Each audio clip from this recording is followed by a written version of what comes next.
پایگاه مستقل پامیر دیلی نیوز که تحولات مربوط به ولایت مختار کوهستان بدخشان را پیگیری میکند روز 19 ینور بوده که به سه منبع بلندپایه در ساختار وزارت کارهای داخلی تاجیکستان خبر داد که یکی از لیدرهای غیر رسمی بدخشان امردین علووچویف الکی از روسیه به دوشنبه آوردند و او در دست اوباب ریاست مبارزه با جنایت‌های متشکلانه وزارت کارهای داخلی قرار دارد. مقامات روسیه و تاجیکستان تا کنون خبر بازداشت و یا استرداد یا اخراج علووچویف از روسیه را شرح ندادند، ولی منابع پامیر دیلی نیوز میگویند علووچویف را هنوز روز 12 ینور از روسیه به دوشنبه آوردند. اگر خبر استرداد یا اخراج امردین علووچویف و بازداشت او در دوشنبه تصدیق شود، پس بعد ورزشگر MMA چهارشنبه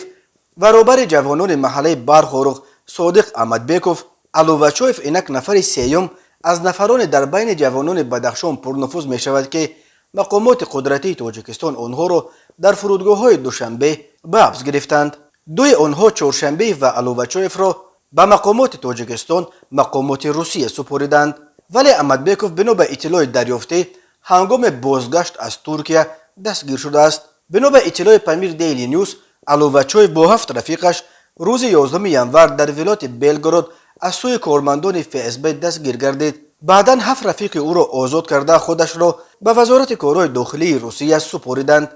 و کارمندان وزارت کارهای داخلی او را از بلگراد به مسکو و از آنجا به دوشنبه فرستادند. تصدیق این معلومات توسط منابع دیگر تا حال میسر نشده است، ولی منابع پامیر دیلی نیوز میگویند علووچویف را تازه روز 27 دکامبر، یک ماه بعد اعتراض زادگان بدخشان در نزد سفارت تاجیکستان در مسکو دستگیر کردند. او را یکی از تشکیل کنندگان اساسی این میتینگ می شمارند. پامیر دیلی نیوز خبر داد که بنا به اطلاع تصدیق نشده در تاجیکستان به ضد امردین علووچویف بر اساس ماده 189 با اتهام برانگیختن نزاع بین محلها پرونده جنایتی گشودند.